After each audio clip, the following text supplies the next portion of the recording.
ada satu aturan sih yang agak krusial juga. Jadi kalau mau masuk FSRD jangan buta warna. Oh iya. Jadi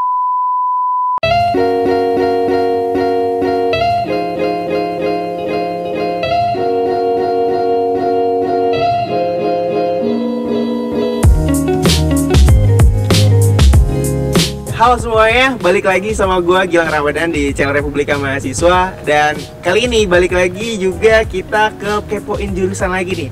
Saat ini gue udah ada di kampus ITB Jatinangor. Ya, ini salah satu cabang kampusnya ITB yang cukup besar. Bahkan gue bisa katakan lebih besar dari yang di Bandung ya.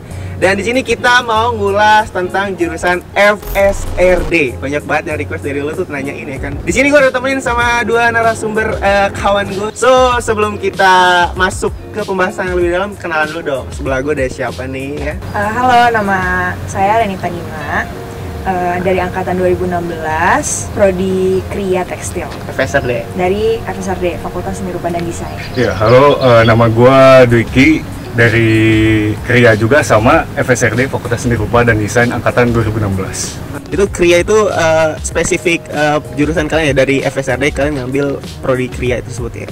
Oke, ngomongin prodi kalian nih ya, banyak banget anak-anak yang mau masuk FSRD ITB. Ya, sebenarnya sebelum itu juga gue pengen nanya nih, kalian kan ada yang katanya SNMPTN, SBMPTN, iya, dan jalur masuk juga menjadi sesuatu yang penting untuk kita bahas karena FSRD ITB itu agak beda gitu loh untuk masuknya. Walaupun SNM lulus, SBM lulus, ada jalur tambahan lah apa gitu ya, keterampilan dan lain-lain. Kalian bisa jelasin nggak sih dari Renit sama Dwiki, kalian kan SNM dan SBM, jalurnya gimana sih sampai bisa keterima di kampus ini? Jadi kalau waktu tahun 2016, aku tuh dulu masuknya SNMPTN. Nah, waktu SNMPTN itu sistemnya dari nilai rapot, terus abis itu kumpulin portofolio gambar. Nah, portofolionya itu waktu itu disuruh kumpulin dua, hitam putih dan warna. Kebetulan hitam putihnya itu di soalnya ada beberapa opsi pilihan dan aku tuh lupa sih itu apa aja. Cuman waktu itu aku milihnya yang tentang demo.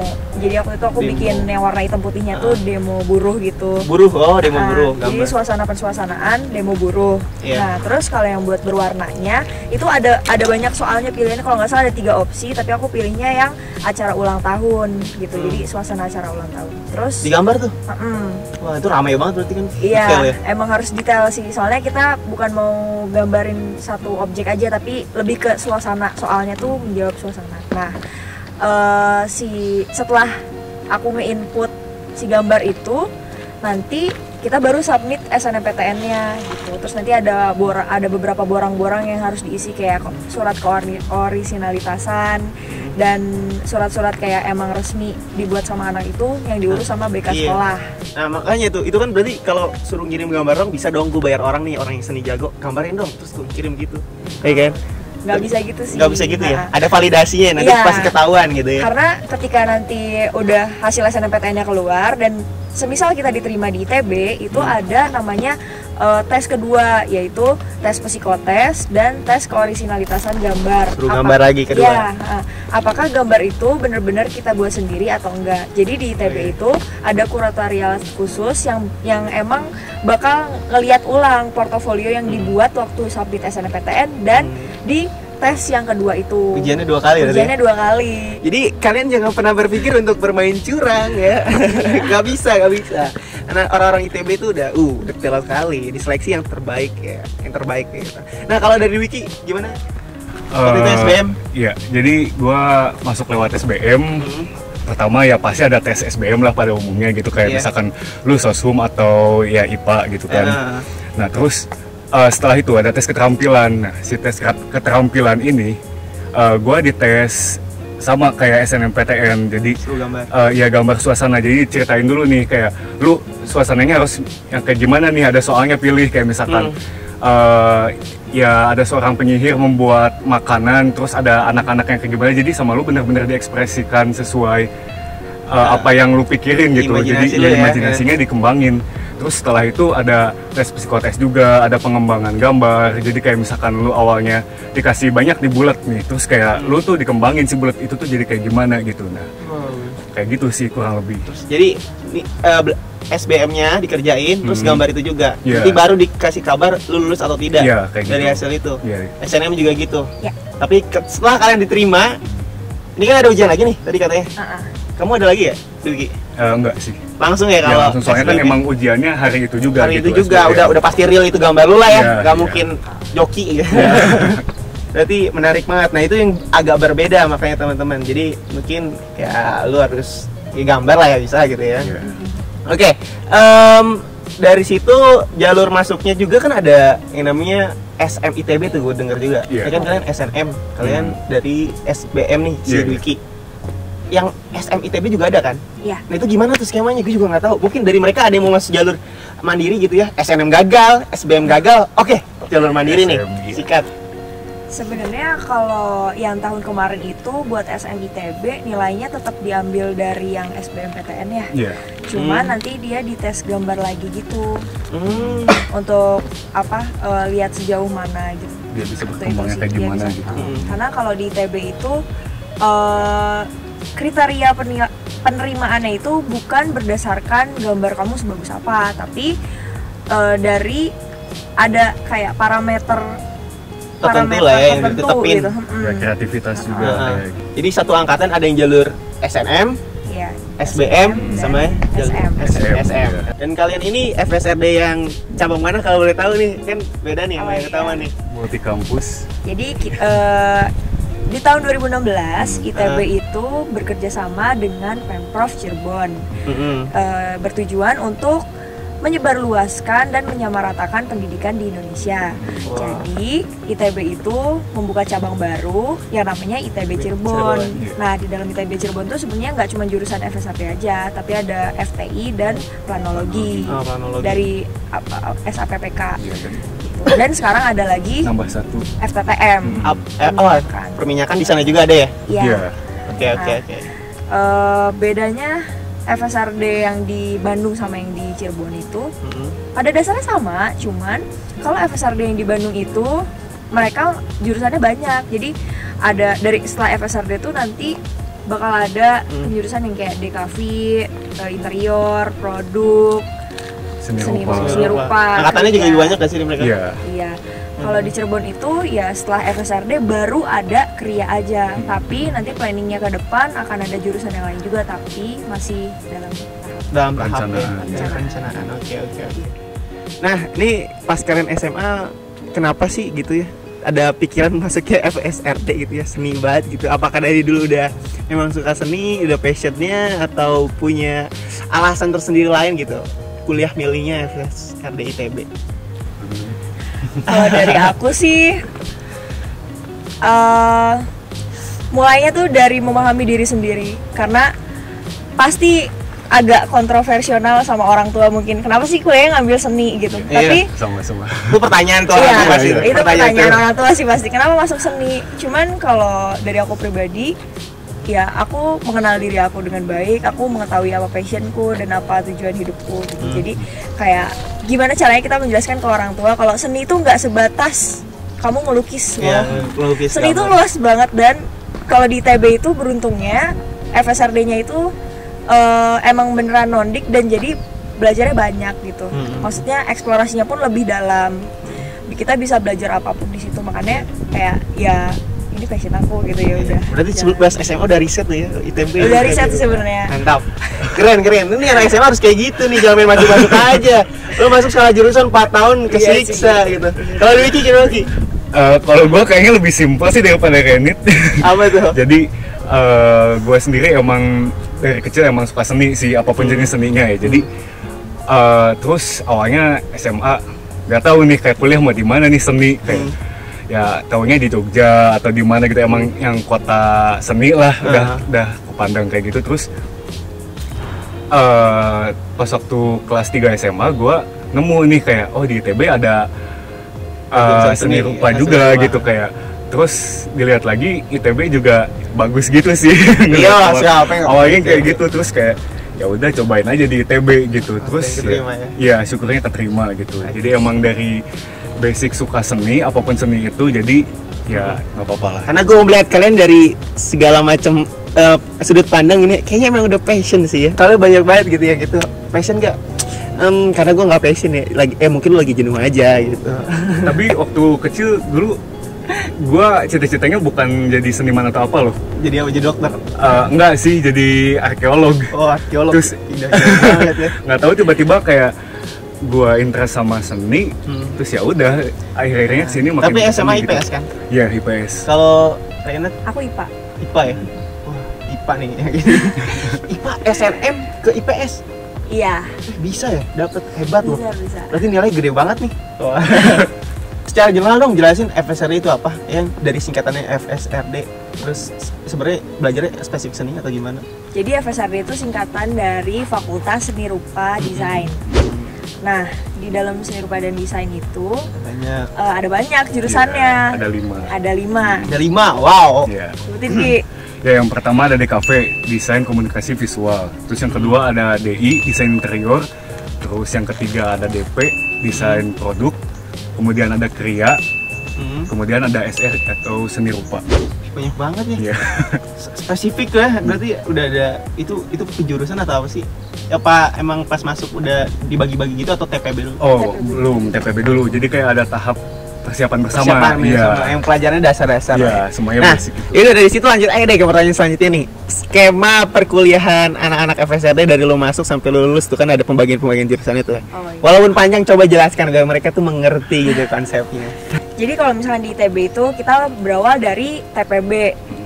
Nah, TPB itu ada di tingkat pertama. Jadi setelah masuk SNMPTN kita istilahnya tuh penyamarataan pendidikan Iya, ya. pendidikan. Nah, ya. Basic kita diajarin basic-basicnya karena dulu. di Indonesia itu nggak semua sekolah dapat mata kuliah seni rupa di sekolahnya. Jadi kita disamaratakan di TPB. Nah, waktu TPB itu belajarnya tuh kayak dasar-dasar sih. Contohnya tuh kayak ada nirmana 2 dimensi, nirmana 3 dimensi, terus gambar konstruksi, gambar bentuk. Guys, kalau kalian nggak ngerti nanti gue kasih cuplikannya ya guys ya. Nah, terus kayak ya secara ya, dasar lah ya, keahlian dasar untuk seni itu. Kayak dari gambar bentuk kita belajar anatomi tubuh, gambar anatomi tubuh. Dari tulang-tulang manusia, tulang hewan. Terus otot kita juga belajar struktur tumbuhan perdu. Sebenarnya kita kayak anak kedokteran, terus kayak anak seru gambar gitu ya. Kehutanan, gambar komponen-komponen Campur-campur campur-campur lah itu harus karena detail. harus detail. Terus juga masih ada belajar teori sih waktu TPB tuh. Bahasa Inggris, bahasa Indonesia tuh masih dasar itu ya. PPKN kayak gitu. Dari dasar naik ke step berikutnya tuh spesifik udah pembelajaran yang lebih advance dan pembagian tadi tuh jurusannya di mana? Nah, nanti di akhir semester itu selama 1 tahun kita bergulat di per-TPB-an itu diakhiri dengan pameran akademik. Nah, di pameran akademik itu nanti dosen-dosen kayak lihat panel-panel kita dan melakukan penilaian. Nah, di situ tuh terhadap karya seni yang kalian buat. Nah, selama TPB itu. Terus nanti si mahasiswanya itu ngelis kayak dia mau ambil jurusan apa, pilihan pertama dan pilihan kedua. Nah, nanti setelah karyanya dikuratorialkan lagi, mereka akan dimasukkan ke jurusan-jurusan yang emang mereka mau dan mereka mampu. Parameter mampu atau tidaknya dilihat dari karya selama mereka 1 tahun yang ada di pameran akademik itu. Jadi setiap tahun TPB FSRD itu pasti selalu bikin pameran akademik. Gak cuma TPB aja, tapi angkatan yang atas juga ikut pameran setiap tahun. Jadi rame lah, kalau emang penasaran lihat mungkin bisa kepoin di sosial media himpunan mereka atau FSRD gitu ya. Dan itu buku untuk umum ya. Kalau kalian mau sekalian main-main ke ITB bisa banget tuh saya ngeliat pamerannya. Dan gratis juga sih. Gratis kan, maksudnya lu interesting dengan jurusan ini, lu pengen kuliah di sini, ya mainlah ke Bandung ke ITB, orang dibuka umum gitu kan. Sekalian kenalan nih sama kakak ini. Oke gitu, terus nanti baru dibagi tuh pembagian dari 2 pilihan tadi kan. Iya, nanti setelah pameran TPB itu mereka dikasih tahu masuk jurusannya apa. Nah, kalau udah masuk jurusan, kalau berhubung kita di KRIA, setelah melalui TPB itu kita nanti akan masuk di tingkat 2. Nah kalau kami sebagai mahasiswa kriya itu khususnya Cirebon itu kita belajar dari ilmu-ilmu kriya yang dasar-dasar dulu, kayak dasar-dasar eksplorasi material atau apakah tekstil atau keramik atau logam dan lain-lain. Terus kita belajar dasar-dasar gitu sih, dasar-dasar keilmuan kriya. Lebih ke eksplorasi kalau di tingkat 2. Sampai pembagian itu udah, terus nanti kalian di kriya itu sampai nanti lulus, gitu kan? Nah itu tugas akhirnya sama skripsi kayak mahasiswa lain atau FSCD ada spesifik tertentu gitu, pameran lagi atau apa gitu? Kita lebih spesial sih kalau untuk tugas akhir, tapi sebelum sampai ke titik tugas akhir, setelah dari kriya itu nanti di tingkat 3 kita masih ada fokus penjurusan. Nah di situ udah masuk kriya ada penjurusan lagi? Iya. Wow, oke, ya. Jadi setelah masuk kriya kita nanti akan dibagi lagi menjadi 2 fokus. Yang pertama itu ada keramik dan ada tekstil kalau di ITB. Tekstil, oke. Keramik yang buat teras itu gak sih? Enggak juga. Bahannya lah keramik gitu ya, kaca. Enggak, beda juga. Beda. Kalau keramik di ITB itu mereka ada bikin tableware, interior, oh gitu. Iya, dan bahkan buat perempuan-perempuan yang suka bikin aksesoris itu juga ada yang masuk keramik, mereka bikin kayak jewelry dari keramik gitu, dan itu kan jadi sebuah kebaruan juga. Kalau tekstil bisa ke fashion, bisa ke interior. Nah untungnya di ITB itu kita kan difokuskan untuk kuat secara konseptual gitu. Jadi tekstilnya itu nggak sebatas ya udah masuk kita tekstil berarti bikin baju doang ya kerjaannya. Jadi jadi tailor ya gitu, enggak gitu. Kalau di ITB itu kita punya basicnya dulu gitu, basicnya semuanya belajar. Jadi meskipun masuk tekstil kita masih bisa bikin produk interior, masih bikin produk beneran produk gitu. Terus kita masih bisa bikin produk kriya dengan segmentasi yang seni gitu. Itu random sih kalau di kriya. Dan biasanya juga kan karya-karya kalian itu punya arti gitu ya sih. Iya. Ini berartikan ini gitu kan. Iya, gitu. Gambar acak-acakannya punya arti. Ekspresionis. Ekspresionis. Terus selain itu kriya juga berada di 2 tempat nih kita tuh, jadi antara desain sama seni gitu. Kalau di ITB kayak gitu, jadi kita tuh bisa milih apakah mau lebih berat ke fungsional atau lebih berat ke estetiknya gitu. Estetik keindahan. Ya, kalau untuk dari segi kriya. Nah untuk jurusan yang desain itu ada desain interior, ada desain produk, sama DKV, desain komunikasi visual. Dan untuk yang seninya itu ada seni rupa, dan mungkin setengahnya ke kita gitu. Jadi kayak gitu. Siap. Tapi kan ada itu juga kan skripsi gitu? Iya ada. Jadi kita sebelum jadi TA kita tuh ngebuat dulu skripsi, terus kayak ya sidang dulu kayak gitu untuk asistensi judul dan isi-isinya sampai bab 3 atau bab 4 sampai proses perancangan. Nah kemudian di semester terakhir kita merealisasikan si skripsi ini suatu produk. Menjadi suatu produk, berarti harus punya hasil gitu ya? Iya, harus ada hasil. Oke. Berat juga ya. Bisa anak-anak lain tuh skripsi, tesis, udah ya kan, revisi clearing, sidang. Kalian harus masih ada tanggung jawab lagi setelah skripsi selesai itu. Untuk mewujudkan si produk itu. Jadi nanti habis itu sidang lagi. Berarti nggak cuman teori lah ya, lu udah mengkonsepkan ya harus ada hasilnya beneran kayak gitu. Dan itu harus sama ya. Iya. Ya nggak boleh miss gitu ya. Di konsepnya gini kan canggih banget, terus di realisasinya jadi masalah juga. Dari skema perkuliahan, ini pertanyaan wajib dan sering ditanya ini sama orang tua atau pemertua biasanya nih. Ya. Kalian kuliah seni ya kan, FSRD, nanti prospek kerjanya sih apa sih ya kan? Apakah sehebat itu ya kan? Nanti lulusannya dapat pekerjaan di mana aja ya kan? Luas atau tidak, itu jadi pertanyaan tuh. Gimana? Banyak banget sih kalau itu. Sebenarnya kita bahas lebih fokus ke kriya aja ya, karena aku anak kriya. Jadi kalau misalkan ambil kriya di ITB, khususnya misalkan tekstil, nah itu tuh kita masih bisa kerja di pabrik. Maksudnya bukan kayak gimana ya, jadi ada di tingkat 3 itu kita kan juga ada kegiatan kerja keprofesian gitu. Nah itu tuh waktu itu aku ambilnya di pabrik, jadi sebenarnya kita masih bisa masuk pabrik meskipun ambil seni gitu. Ya tergantung sih mau ambil yang apa, senengnya apa gitu. Cuman sebenarnya kebanyakan di kriya itu lebih anak-anak itu lebih suka wirausahawan karena kita belajar untuk bikin produk dan kita belajar memasarkannya juga. Kita belajar untuk membuat suatu bisnis. Kita masih belajar kayak kewirausahaan, kita masih belajar bisnis gitu. Bisnis plan segala macam itu udah kuat banget kalau di ITB karena ITB itu prinsipnya meskipun masuknya seni rupa dan desain tapi dia tetap kerja sistematis dan secara teknikal, namanya juga ITB gitu. Oke. Nah, Lagian terus kuliah jurusan apapun juga nanti luas aja ya kan, yang penting Iya. namanya belajar tuh nggak ada sia-sianya nggak ada sia-sianya Semua lah ilmu gitu. pasti berguna. Pasti berguna gitu. kalau ngomongin masalah kerjaan tuh sebenarnya banyak Banyak karena sebenarnya kalau Kria kan nanti tuh gelarnya tetap desain. Jadi untuk pekerjaan pun kalau misalkan emang kita anak Kria tapi ternyata kita punya soft skill di bidang desain misalkan grafis, aku anak Kria tapi aku senang ilustrasi, ya aku bisa kerja ke yang ilustrasi gitu. Atau aku anak Kria tapi aku senang bikin videografi, ya aku bisa kerja ke ranah perfilman gitu. Justru itu gimana caranya kita tetap di jurusan itu tapi mengembangkan soft skill yang di luar Kria gitu. Kalau udah lulus dapat gelar apa, Dwiki? Gelarnya SDS sih kalau Kria. SDS. Iya, SDS itu Apa tuh? sarjana desain. Desain. Itu berlaku untuk Kria, desain interior, desain produk dan DKV. Ya. Dan untuk SR seni rupa sendiri itu beda. Jadi SSN. SSN? Ya, sarjana seni. Seni, Iya. oke. Nah, tapi yang menarik dari anak seni yang gue tahu gitu di luaran semua, anak seni itu biasanya nyentrik ya, bukan nyentrik sih, kayak eksplorasi banget gitu. Kalau kuliah tuh kayak aduh bebas lah kali pakaian segala macem gitu. Lu bisa ceritain nggak sih gaya asiknya anak FSRD ITB gitu?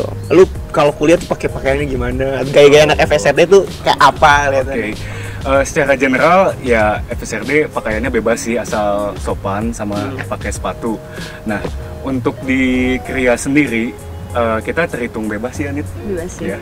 Jadi kita biasa kadang bisa bikin dress code gitu, kayak waktu kemarin juga Halloween, kita Halloweenan sama dosennya juga gitu. Jadi kayak ya semuanya ikut berkostuman ya, tapi sambil belajar juga gitu ya. Jadi seninya diterapin ya langsung ke keseharian. Terus selain itu juga ya kita pernah kostum ya gotik, ya kostum anak SMA juga gitu, biar nostalgia ya, asik-asikan gitu lah. Terus kayak sempet ada yang freak juga sih. Kayak itu biasa tuh ada aja tuh yang terlalu seni banget ya sampai nggak bisa masuk ke nalar kita, abstrak jadi aneh gitu juga kadang kan. Ya itu tergantung sih dari konsep dianya juga gitu. Kalau misalkan emang dia ngelakuin hal itu tapi emang dia punya dasarnya, jadi ya dia bisa aja gitu, dan dosen pun biasanya mengerti gitu akan hal itu gitu. Kayak namanya dosen seni gitu ya, kenapa kamu pakai sepatu atau sendal itu gitu kan, oh ini ada artinya pak. Iya, bisa kayak gitu. Oke, mau asik aja lah kuliah seni itu gitu. Oke, tapi kalian udah kuliah cukup lama nih, bisa dong ceritain apa ya, itu tadi bisa salah satu masuk ke asiknya kali ya. Asik dan gak asiknya kuliah di ITB itu apa sih? Asiknya, nggak asiknya dulu lah, maksudnya kayak nggak enaknya. Gak enaknya yang paling berkesan adalah jadi anak FSRD itu jarang tidur, gitu sih. Jadi kayak, aduh, kayaknya buat tidur tuh dosa gitu. Karena tugasnya tuh nggak bisa cepet gitu. Kayak emang harus dicicil tiap malam gitu. Dan rata-rata setiap dosen ngasih tugas gitu, dan deadline-nya itu 1 minggu. Tapi kalau misalkan dikasih deadline 1 minggu, dalam 1 minggu semua dosen ngasih tugas, ya jatuhnya 1 hari. Iya, betul.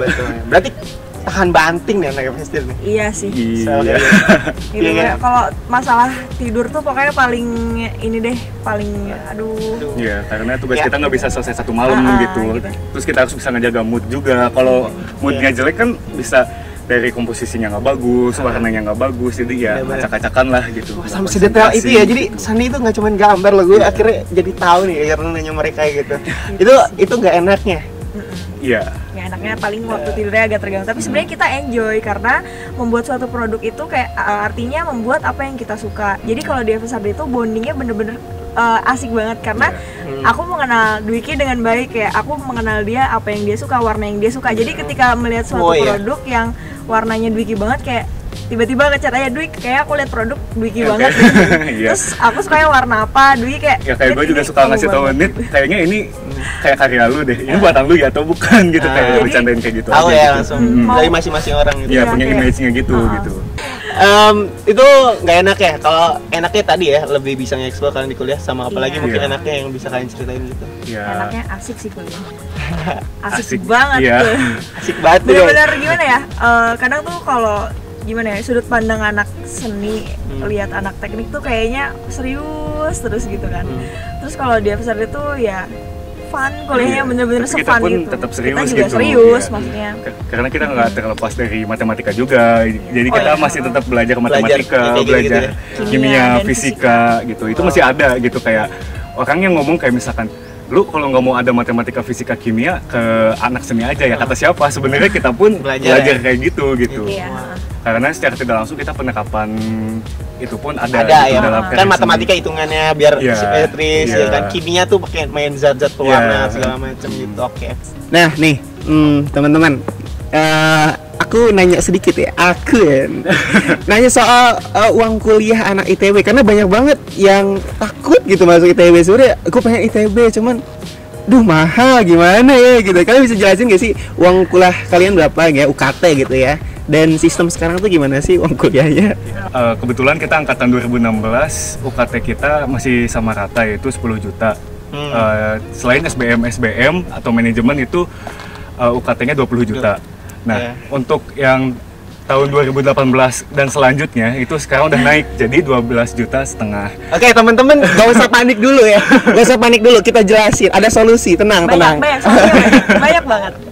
Oke lanjutin. Oke. Sekarang udah 12,5. Iya. Oke, terus Nah, tapi untuk keringanan juga ada gitu. Jadi keringanan. ada namanya subsidi dan juga apa nih? Banding. Banding. Ya, banding. Oke. Nah, kalau subsidi jadi bisa pengurangan nih, kayak misalkan emang dilihat dari pekerjaan orang tua, gaji orang tuanya kayak gimana, terus anaknya ada berapa, kebutuhannya kayak apa. Jadi itu bisa dipertimbangkan kembali untuk menurunkan UKT.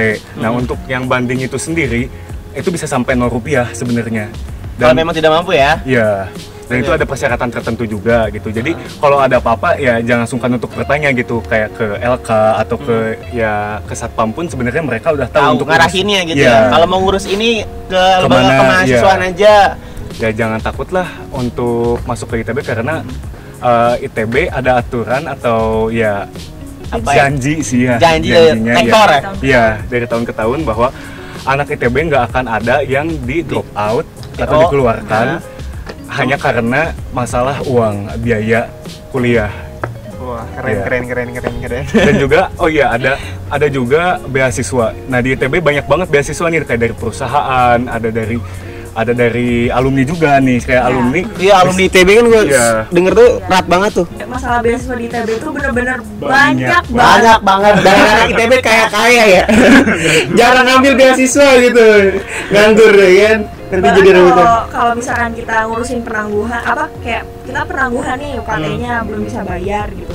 Nah ITB tuh masih ngasih lah kayak oh yaudah Keringanan, boleh nanti iya. bayar Bayar nanti nanti, nggak apa. ngutang dulu sama kampus. Ngutang Iya. dulu lah istilahnya gitu. Nah kalau misalkan ternyata dari pihak LK-nya itu kan nanti ngecek tuh datanya anak ini penangguhan berapa semester. Kalau misalkan di atas 2 semester terus nanti mereka akan riset lagi kayak gitu kan anaknya kayak Ada kamu apa? ada apa apa yang susah masalah biaya apa yang gini nanti kalau misalkan anaknya disuruh datang ke LK nanti dari mereka itu akan kayak cariin beasiswa gitu yang cocok. Oh mungkin kamu dengan IPK kamu yang segini bisa nih dapat beasiswa ini, kamu coba deh apply gitu. Nah terus nanti karena pokoknya mereka pihak LK itu nggak akan tinggal diem, mereka akan berusaha untuk mencarikan beasiswa yang relevan untuk anak ini supaya dia bisa ambil beasiswa gitu. Tapi pokoknya intinya UKT kalian untuk sekarang anak FSD yang baru masuknya nanti 12,5. Itu untuk yang SNM-SBM. Iya. Ya, 12,5 juta. Iya. Iya. Jalur mandiri gak usah disebut lah. Kalau jalur mandiri itu Sama nggak sih? Beda Beda banget. ya. Ya kalian cek aja lah di website-nya lah. Iya. Oke, itu untuk UKT-nya. Sekarang gue mau nanya dong, apa namanya? Kalian sebagai anak FSRD ada peralatan-peralatan tertentu gak sih untuk dipakai di kampus gitu? Karena kan seni gitu, lu harus punya ini itu gitu. Karena temen gue juga ada juga yang seni gitu, dia harus punya kamera bagus, laptop bagus atau spesifik alat tertentu. Iya sih. Dari awal ya kayaknya. Kan kita ngomong ini buat anak yang mau masuk ITB kan. Yang free aja gitu, apa gitu alat-alat yang standar ya, kayak pensilnya. Oh, kayaknya dari dari TPB. TPB Nah, itu dulu, dari ya. TPB. Jadi untuk tahap pertama itu di TPB paling dibutuhin kayak cat poster, kertas linen, kuas, dan pensil mulai dari H, HB, 2B sampai 8B. Gue tau sih 2B doang. Karena itu fungsinya tuh bener beda-beda kan. Karena emang ya kalau tipis pakainya apa, nanti buat nge-combine-nya tuh itu pensil, penghapus yang bersih gitu. Terus biasanya ada watercolor juga. Iya, watercolor. Biasanya watercolor, terus abis itu cat poster. Udah tadi tuh charcoal juga. Jadi kita mainin charcoal kayak arang gitu untuk melukis. Arang? Iya. Itu untuk TPB sih paling standar. Kurang lebih itu yang 2 dimensinya. 2 dimensi, 3 dimensi beda lagi. Beda. Oke. Jadi kita biasanya sih waktu TPB butuhnya cutting mat, cutting pen juga atau cutter lah biasa, nggak harus yang mahal-mahal gitu, yang penting bisa motong gitu. Terus kayak ya paling ada kita eksplorasi di kertas, tanah liat juga. Jadi kita emang dari awal pun udah basic ke seluruhnya gitu, biar bisa mengembangkan sense kita gitu. Iya, tapi untuk peralatan itu ya masih disediain kok sama kampus. Oh iya, kampus tuh udah nyediain banyak gak sih sebenarnya? Iya. Kalau kebutuhan pokok untuk karya-karyanya itu udah ada di kampus yang tinggal pakai. Iya, ada. Kayak yang komputer juga udah ada. Gitu. Perintilan doang yang kalian harus siapin gitu, kayak buat pribadi gitu. Masalah yang kayak mesin tenun dan alat-alat eksplorasi lain kayak alat-alat sablonnya itu ITB udah lengkap deh pokoknya, maksudnya udah tidak perlu dikhawatirkan. Mesin printing kain udah ada, bahkan 3D print pun udah ada. Gitu. Tinggal pakai ya, izin aja. Izin aja. Masa UKT segitu gak punya peralatan ya? Oke, tips nih kalau anak-anak udah masuk FSRD ITB, survive-nya gimana Kak? Tips survive dong gitu. Iya, kan itu udah semester akhir nih. Kayaknya IPK udah cum laude deh ya, tinggal lulus ya kan. Amin. Tips survive dong. Sebenarnya pada di ITB itu yang penting fokus TPB dulu. Karena di ITB itu kan ada peraturan kalau misalkan nggak lulus TPB selama 2 tahun tuh drop out. Jadi pokoknya fokus di TPB karena TPB itu tahap awal yang kalian nanti akan bisa mengatakan gitu. Jadi penilaiannya dari situ gitu. Terus ditambah lagi tuh itu biasanya kayak kaget gitu kan, biasa belajar di SMA gini, kok setelah masuk ITB gini banget gitu. Oh iya. Lewat satu tugas pun itu pengaruh banget gitu. Pengaruh banget ya. Jadi atur timeline kerja, dibiasain kerja sistematis supaya ya lebih ini kayak. Kalau SMA kan ada PR IPA ya udah kerjain aja, pulang sekolah masih bisa lah besok dikerjain. Nah tapi kalau di ITB tuh ya udah dapet tugas, kamu harus susun kayak timeline kerjanya. Hari ini goalsnya berapa persen karena itu nanti ngaruh sama waktu tidur dan pantesan kalian jarang tidur ya. Berarti tipsnya hard work ya. Sistematis, kerja keras juga. Tapi jangan lupa have fun juga gitu. Jadi maksudnya kayak lu udah kerja keras nih, tapi jangan bikin stres gitu. Kayak lu luangin waktu buat istirahat lah, dengerin lagu, makan jangan lupa juga gitu. Kalau udah fashion mah pasti senang-senang aja ngerjain tugasnya. Iya, bisa. Oke, nih saran dong buat anak-anak SMA gitu ya, kriteria apa sih yang cocok untuk masuk ke FSRD gitu. Kalau misalkan lu kayak gini lu harus cocok lu passion masuk FSRD gitu. Nah sebenarnya kalau untuk FSRD ya nggak ada batasan, lu mau dari IPA atau IPS kah, atau misalkan SMK pun bisa gitu. Kayak mau dari ya jurusan atau apapun juga ya bisa gitu, nggak membatasi gimana. Karena ya pada dasarnya di FSRD pun mau IPA IPS ya sama aja gitu kita. Dan belajar juga dari dasar ya. Dari dasar juga gitu. Buat orang yang asik lah, yang maksudnya yang pengen ekspresikan diri gitu, kayak nggak ngebatasi diri dia gitu.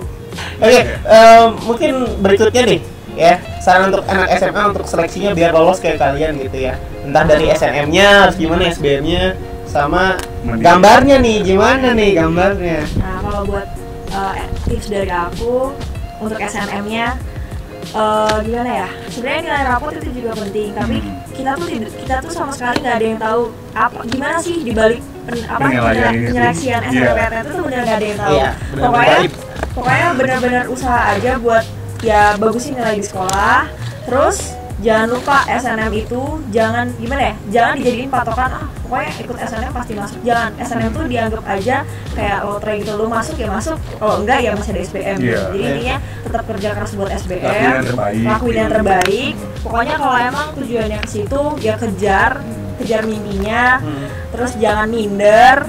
Sama kalau buat FSRD itu jangan pernah kalian fokus cuman di skill gambar aja, karena tapi minimal gambar udah bisa. Gambar bisa, akademik juga jangan ditinggal. Jadi takutnya nanti kalian kepatok di FSRD gambar harus bagus, kalian malah ngejar si skill gambarnya ternyata akademiknya tinggal. Malah nggak gagal juga. Iya, itu juga gagal juga. Jadi stabil lah kalau mau semua berjalan berdampingan. Terus selain itu juga ada satu aturan sih yang agak krusial juga. Jadi kalau mau masuk FSRD jangan buta warna. Oh iya. Jadi Kalau misalnya ada lu semua kita buta warna kan, pusing juga gitu. Karena ya kita juga emang belajar dari komposisi warna dan ya yang lainnya juga itu kan berpengaruh gitu. Itu dicek di dokter ya sebelum masuk gitu ada. Dan itu harus yang spesialisnya gitu, jangan dokter umum gitu kalau misalkan daftar. Oke, mungkin semua udah gue tanyain kali ya, segitu aja ya. Thank you banget nih untuk waktunya ya. Mungkin teman-teman kalau misalkan ada pertanyaan lagi yang mau ditanyain seputar FSRD ITB atau kuliah di ITB sendiri, bisa langsung hubungin kakak ganteng dan cantik ini aja. Nanti Instagramnya gue taruh di sini. Dan itu aja, kalau lu misalkan ada keinginan jurusan lain di ITB untuk diulik, ya bisa komen aja. Dan jangan lupa subscribe channel ini untuk terus berkembang ya.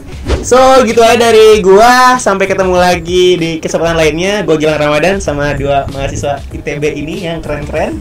Undur diri, dadah. Buat kalian yang lagi nyiapin untuk UTBK SBMPTN, kalian bisa belajar secara gratis di platform anakademi.com bareng Republika Mahasiswa.